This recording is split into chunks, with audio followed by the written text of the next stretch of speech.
Amazon, Flipkart और दुनिया के बाकी ई कॉमर्स प्लेटफॉर्म्स कितना कमाते हैं ये बताने की जरूरत नहीं है। तो आज की इस वीडियो में मैं आपको सिर्फ अपना मोबाइल फोन से बिना कोडिंग और बिना लैपटॉप के बिल्कुल बेसिक से लेकर एडवांस तक एक fully functional e commerce app बनाना सिखाऊंगा। और यकीन मानो इस वीडियो के बाद आप सिर्फ ई कॉमर्स ऐप ही नहीं बल्कि अपनी मर्जी का कोई भी ऐप बना पाएंगे, क्योंकि ऐप भले ही अलग हो उसको बनाने का प्रोसेस लगभग सेम ही होता है। ये कोई छोटा मोटा 5-10 मिनट का वीडियो नहीं है बल्कि एक कंप्लीट कोर्स है जिसमें मैंने हर स्टेप बेसिक्स से लेकर फाइनल ऐप तक क्लियरली समझाया है। और हाँ, ऐप बनाते वक्त एरर्स तो आते ही हैं, लेकिन मैं आपको एआई का यूज करके उन्हें फिक्स करना भी सिखाऊंगा। तो सोचिए आपके पास कितना बड़ा नॉलेज का खजाना खुलने वाला है। बस वीडियो को एंड तक जरूर देखना, क्योंकि यकीन मानिए आपने ऐसा वीडियो पहले कभी नहीं देखा होगा। चलिए स्टार्ट करते हैं स्टेप 1 से। ऐप बनाने से पहले आपको कुछ जरूरी ऐप्स इंस्टॉल करने होंगे जिनके लिंक्स आपको डिस्क्रिप्शन में मिल जाएंगे। इसके बाद आपको एक डिटेल्ड प्रॉम्प्ट तैयार करना होगा जिसमें आपको अपने ऐप के बारे में और उसमें क्या क्या फीचर्स चाहिए ये सब अच्छे से साफ साफ लिखना होगा। मैंने यहाँ एक डिटेल्ड प्रॉम्प्ट तैयार कर लिया है। अब इस प्रॉम्प्ट को कॉपी करेंगे और डिस्क्रिप्शन में दिए गए लिंक से गूगल AI स्टूडियो पर जाएंगे। यहाँ पर क्लिक करके जेमिनी 2.5 प्रो मॉडल सेलेक्ट कर लेंगे। फिर ऊपर वाले आइकॉन पे क्लिक करके ऑटो सेव वाला ऑप्शन टिक कर लेंगे, जिससे आपका हिस्ट्री ऑटोमेटिकली सेव होता रहेगा। हम जेमिनी का यूज इसलिए कर रहे हैं क्योंकि ये एक बार में ही बहुत लंबा कोड लिख सकता है और इसमें कोई लिमिट नहीं है। अब हम अपना प्रॉम्प्ट यहाँ पेस्ट करेंगे और सेंड आइकॉन पे क्लिक कर देंगे। AI थिंकिंग करना शुरू करेगा और आपके लिए कोड जनरेट करना शुरू कर देगा।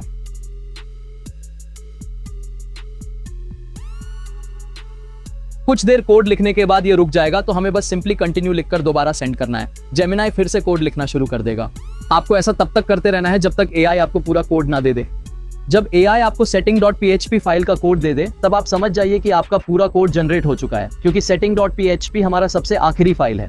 अब जब पूरा कोड जनरेट हो जाए तब आपको अपने मोबाइल के फाइल मैनेजर को ओपन करना है और वहां पर एक नया फोल्डर बना लेना है जिसमें हम अपने ऐप का सारा कोड रखेंगे। अब आपको A-Code ऐप को ओपन करना है। जैसे ही आप A-Code खोलेंगे आपके सामने उसका होम स्क्रीन आएगा। अब आपको ऊपर कोने में जो मेन्यू आइकॉन है उस पर क्लिक करना है। इसके बाद यहाँ एक ऑप्शन मिलेगा ओपन फोल्डर का, उस पे क्लिक करना है। अब एक बटन दिखेगा ऐड अ स्टोरेज, उस पे क्लिक करेंगे और फिर सिलेक्ट फोल्डर वाले ऑप्शन पे क्लिक कर देंगे। इसके बाद आपको वही फोल्डर चुन लेना है जो आपने थोड़ी देर पहले अपने फाइल मैनेजर में बनाया था। फिर नीचे जो यूज दिस फोल्डर बटन होगा उस पर क्लिक करना है और परमिशन के लिए जो भी अलाउ मांगेगा उसे अलाउ कर देना है। इसके बाद एक ओके बटन आएगा, उस पर भी क्लिक कर देंगे। अब आपका वो फोल्डर A-Code ऐप में ऐड हो जाएगा। अब आपको उस फोल्डर पे क्लिक करना है और नीचे जो टिक वाला आइकन है उस पे क्लिक करना है। इतना करते ही वो फोल्डर A-Code में ओपन हो जाएगा और अब आप वहां से फाइल्स और फोल्डर को आसानी से मैनेज कर सकते हैं। अब आपको वापस गूगल AI स्टूडियो में आ जाना है और पेज के सबसे ऊपर जाना है जहां से कोड जनरेशन की शुरुआत हुई थी। अब स्टार्टिंग में देखिए AI ने लिखा है कि जो पहली फाइल बनेगी उसका नाम install.php होना चाहिए और ये फाइल हमारी रूट डायरेक्टरी में होनी चाहिए, यानी उसी फोल्डर में जहां से हमारा पूरा प्रोजेक्ट चलेगा। तो हम उस फाइल का नाम यानी install.php को कॉपी करेंगे और A-Code ऐप में आकर हमारा जो फोल्डर का नाम है उस पर लॉन्ग प्रेस करेंगे और फिर इसमें से क्रिएट फाइल पर क्लिक करेंगे। अपने फाइल का नेम पेस्ट करेंगे और ओके करेंगे, इससे आपका फाइल बन जाएगा। अब हम फिर से गूगल AI स्टूडियो पर आएंगे और थोड़ा नीचे स्क्रॉल करेंगे। यहाँ पर जो install.php फाइल का कोड दिख रहा है उसे कॉपी कर लेंगे। अब वापस A-Code ऐप में जाएंगे और उस फाइल install.php पर क्लिक करेंगे, इससे वो फाइल यहाँ खुल जाएगी। अब यहाँ पर कंट्रोल बटन पर क्लिक करेंगे और फिर V बटन पर क्लिक करेंगे, इससे आपका कोड यहाँ पर पेस्ट हो जाएगा। अब इस सेव आइकन पर क्लिक करके इस कोड को सेव कर लेंगे। ठीक इसी तरह से अब हम फिर से गूगल AI स्टूडियो पर वापस आएंगे और अगली फाइल को देखेंगे। यहाँ देखिए AI ने लिखा है कि ये फाइल हमारे मेन फोल्डर के अंदर कॉमन नाम के फोल्डर में होनी चाहिए। इसके लिए पहले इस फोल्डर नेम को कॉपी करेंगे। अब A-Code ऐप में फिर से अपने मेन फोल्डर पर लॉन्ग प्रेस करेंगे, फिर क्रिएट फोल्डर वाले ऑप्शन पर क्लिक करेंगे, फोल्डर का नाम पेस्ट करेंगे और ओके बटन पर क्लिक करेंगे और हमारा फोल्डर बन जाएगा। अब उस फोल्डर पर लॉन्ग प्रेस करेंगे और न्यू फाइल पर क्लिक करेंगे। फिर हम गूगल AI स्टूडियो पर आएंगे और जो हमारा फाइल नेम है उसे कॉपी कर लेंगे। फिर से A-Code ऐप में आएंगे और यहाँ पेस्ट करके ओके कर देंगे। अब फाइल बन गई। फिर से उस फाइल पर क्लिक करेंगे और वह यहाँ ओपन हो जाएगी।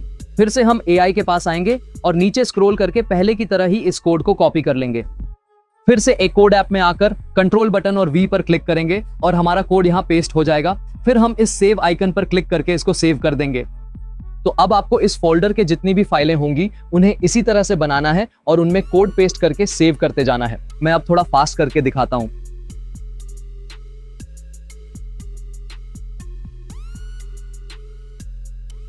मैंने कॉमन फोल्डर के सारे फाइल्स बना लिए हैं। अब फिर यहाँ आगे देखेंगे, हमें अब login.php फाइल बनानी है और ये हमारे मेन फोल्डर में ही होगी। तो पहले की तरह ही फाइल नेम को कॉपी करेंगे, ए कोड ऐप में आएंगे, अपने मेन फोल्डर पे लॉन्ग प्रेस करेंगे और न्यू फाइल पे क्लिक करेंगे। फिर अपना फाइल नेम पेस्ट करेंगे और ओके बटन पे क्लिक करेंगे। अब आपकी फाइल बन जाएगी। फिर से फाइल नेम पे क्लिक करेंगे और वह यहाँ ओपन हो जाएगी। उसके बाद गूगल AI स्टूडियो में आएंगे और login.php फाइल का कोड कॉपी कर लेंगे। फिर से ए कोड ऐप में आएंगे और यहाँ पर कंट्रोल और V बटन पर क्लिक करके अपना कोड पेस्ट कर देंगे। इसके बाद सेव आइकॉन पर क्लिक करके कोड को सेव कर लेंगे। अब इसी तरह से हमें नीचे की बाकी फाइलें भी बना लेनी है, तो मैं जल्दी जल्दी ये सारे फाइल्स बना लेता हूँ।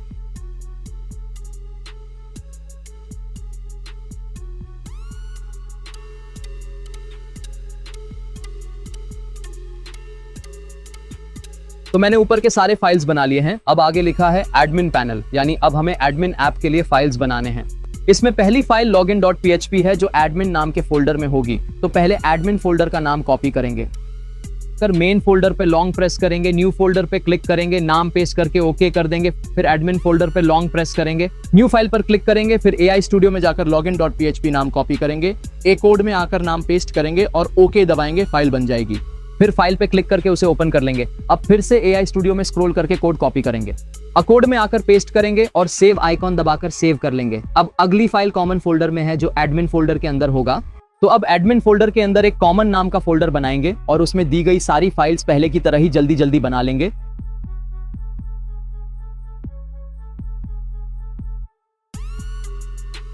अब मैंने सारे फाइल्स बना लिए हैं। आपका कंप्लीट स्ट्रक्चर तैयार है। आप चाहें तो इसका स्क्रीनशॉट ले सकते हैं। कोड जनरेट हो चुका है। अब बारी है अगले स्टेप की, जिसमें हम इसको रन करके देखेंगे। इसके लिए सबसे पहले ए वेब सर्वर ऐप को ओपन करेंगे। अब यहाँ सेलेक्ट बटन पे क्लिक करना है, फिर इंटरनल वाला ऑप्शन चुनना है और उसके बाद ओके बटन दबाना है। अब आपको यहाँ पर उसी फोल्डर को सिलेक्ट कर लेना है जिसमें हमारा कोड था। सेलेक्ट करने के बाद नीचे सेलेक्ट बटन पर फिर से क्लिक करेंगे और ये फोल्डर इस ऐप में ऐड हो जाएगा।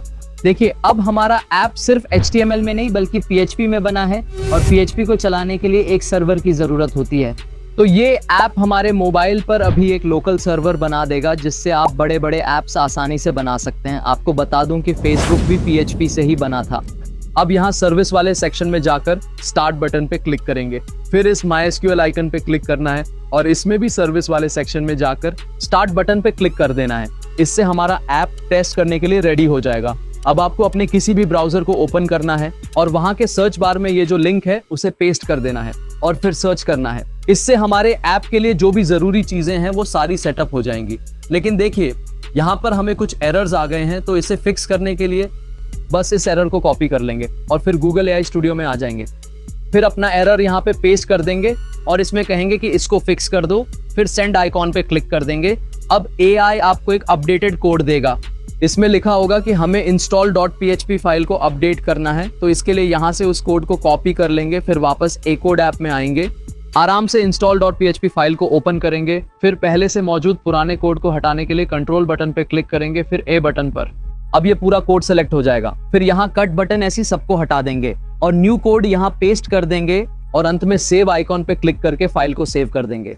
फिर से हम ब्राउजर में आएंगे और यहाँ पर उसी लिंक को ओपन करेंगे और आप देख सकते हैं कि ये सक्सेसफुली रन हो चुका है और यहाँ पे सब कुछ सेटअप हो गया है। अब आपको थोड़ा वेट करना है और आप खुद ब खुद लॉगिन पेज पर आ जाएंगे। और वाओ, आप देख सकते हैं कि कितना कमाल का डिजाइन है। यहाँ पे पहले हम एक अकाउंट बना लेते हैं। इसके लिए साइन अप वाले टैब में सबसे पहले मैं अपना एक नेम डाल देता हूँ, फिर ईमेल एड्रेस, पासवर्ड, ये सब भरने के बाद साइन अप बटन पर क्लिक करेंगे और आप देख सकते हैं कि हम सक्सेसफुली साइन अप हो गए हैं। अब ये हमारा ऐप का होम पेज है।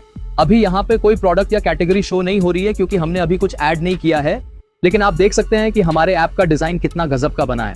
अब आपका जो ये लिंक है उस पर क्लिक करना है और URL के आगे स्लैश लगाकर एडमिन लिख देना है और फिर इसे ओपन करना है। अब आपके सामने ये एडमिन पैनल खुल जाएगा। इसमें आपको अपना यूजर नेम और पासवर्ड डालना होगा और फिर हम लॉगिन कर लेंगे। ये पैनल डेस्कटॉप मोड में ज्यादा अच्छा दिखेगा, इसलिए हम ब्राउजर को डेस्कटॉप साइट में स्विच कर लेंगे। और अब आप देख सकते हैं कि हमारा एडमिन पैनल भी कितना कमाल का है। यहाँ पर ये हमारा डैशबोर्ड है और बगल में सारे सेक्शंस दिख रहे हैं। अब हम सबसे पहले कैटेगरी वाले सेक्शन पे क्लिक करेंगे, फिर यहाँ पर ऐड कैटेगरी वाले बटन पे क्लिक करेंगे। अब एक छोटा सा फॉर्म खुलेगा जहां हम अपना कैटेगरी का नाम डालेंगे, फिर नीचे वाले इमेज अपलोड बटन से एक इमेज सिलेक्ट कर लेंगे। जैसे ही इमेज सेलेक्ट हो जाए, नीचे वाले सेव बटन पर क्लिक करेंगे और आप देख सकते हैं कि हमारी कैटेगरी सक्सेसफुली ऐड हो चुकी है। अब हम प्रोडक्ट वाले सेक्शन में क्लिक करेंगे, फिर वहां पर ऐड न्यू प्रोडक्ट वाले बटन पे क्लिक करेंगे।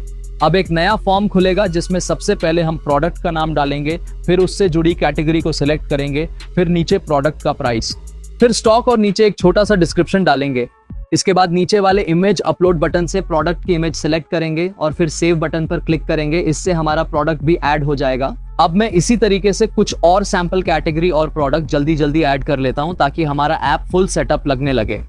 अब चलिए हम फिर से अपने यूजर ऐप में चलते हैं और देखते हैं कि अब कैसा दिख रहा है। इसके लिए फिर से वही वाला लिंक खोल लेंगे और आप देख सकते हैं कि अब सब कुछ कितना बढ़िया तरीके से शो हो रहा है। ऊपर की तरफ कैटेगरीज दिख रही हैं और नीचे हमारे प्रोडक्ट्स की लिस्ट आ रही है। और सच में आप खुद देखिए ये कितना प्रोफेशनल तरीके से डिजाइन किया गया है। अब चलिए किसी एक कैटेगरी पर क्लिक करते हैं और देखिए यहाँ पर कुछ शो नहीं हो रहा है, साथ ही एक एरर मैसेज भी आ रहा है। तो इसे फिक्स करने के लिए सबसे पहले हम इस एरर का एक स्क्रीनशॉट ले लेंगे। फिर हम वापस गूगल एआई स्टूडियो पर जाएंगे। यहाँ पर प्लस वाले आइकॉन पर क्लिक करेंगे और अपलोड फाइल वाला ऑप्शन चुनेंगे। फिर अपने मोबाइल से वो स्क्रीनशॉट सेलेक्ट कर लेंगे। अब नीचे बॉक्स में सिंपल सा लिखेंगे प्लीज फिक्स दिस एरर और फिर सेंड आइकॉन पर क्लिक कर देंगे। अब एआई कोड जनरेट करना शुरू कर देगा।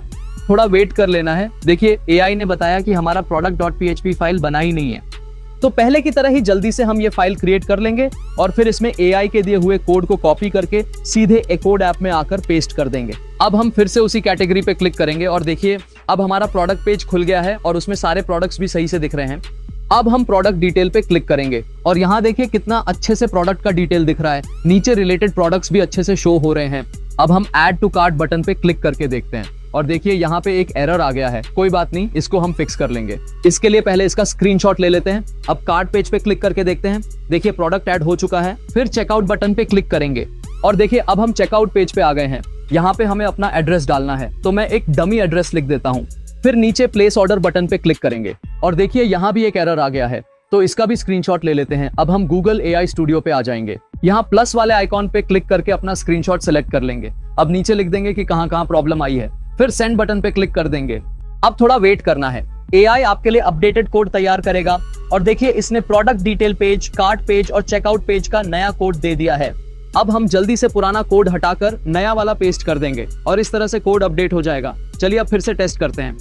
मैंने एक प्रोडक्ट को ऐड टू कार्ट किया है और आप देख सकते हैं कि ये हमारे कार्ट में सक्सेसफुली ऐड हो गया है। अब हम कार्ट पेज पे जाते हैं और फिर चेकआउट बटन पे क्लिक करेंगे। इसके बाद हम चेकआउट पेज पर आ जाएंगे। यहाँ पर नीचे दिए गए प्लेस ऑर्डर बटन पे क्लिक करेंगे और वाओ, आप देख सकते हैं कि हमारा ऑर्डर सक्सेसफुली हो चुका है। और यहाँ देखिए ऑर्डर स्टेटस भी कितना बढ़िया तरीके से शो हो रहा है। चलिए अब देखते हैं कि ये ऑर्डर एडमिन पैनल में आया या नहीं। अब हम एडमिन पैनल में जाते हैं और ऑर्डर्स वाले सेक्शन में क्लिक करते हैं और आप देख सकते हैं कि यहाँ पर हमारा नया ऑर्डर आ चुका है। अब ऑर्डर का डिटेल देखने के लिए हम इस व्यू वाले बटन पे क्लिक करेंगे और देखिए आपके सामने ऑर्डर का पूरा डिटेल आ चुका है। यहाँ पर आप ऑर्डर का स्टेटस अपडेट कर सकते हैं, जैसे कि मैं अभी कर रहा हूँ। अब चलिए वापस यूजर ऐप में जाकर देखते हैं और देखिए यहाँ पर हमारा ऑर्डर स्टेटस अपडेट हो चुका है। अब जैसे ही कोई ऑर्डर डिलीवर्ड हो जाता है तो आप एडमिन पैनल से उसका स्टेटस अपडेट कर देंगे और फिर वो ऑर्डर यूजर के ऐप में हिस्ट्री वाले सेक्शन में दिखाई देगा। इसके अलावा अगर आप एडमिन पैनल में यूजर वाले सेक्शन में जाएंगे तो वहां पर आपको सारे रजिस्टर्ड यूजर्स की लिस्ट दिख जाएगी। और लास्ट में अगर आपको अपना पासवर्ड बदलना है तो आप सेटिंग्स और PHP वाले सेक्शन में जाकर पासवर्ड को आसानी से चेंज कर सकते हैं। और बधाई हो, अब आप सीख चुके हैं कि कैसे सिर्फ अपने मोबाइल फोन से एक प्रोफेशनल ई-कॉमर्स ऐप बनाया जा सकता है। लेकिन फिलहाल ये ऐप सिर्फ आपके फोन में है। अगर आप सीखना चाहते हैं कि इसे ऑनलाइन कैसे होस्ट किया जाता है और इसे एक मोबाइल ऐप में कैसे बदला जाता है तो नीचे कमेंट करें, मैं उस पर भी वीडियो जरूर लाऊंगा। और अगर आपको इस वीडियो से सच में कुछ सीखने को मिला हो तो प्लीज वीडियो को लाइक जरूर करना। अगले वीडियो में मैं बताने वाला हूं कि किसी ऐप को प्ले स्टोर पर कैसे अपलोड किया जाता है, तो इसीलिए चैनल को अभी सब्सक्राइब कर लीजिए।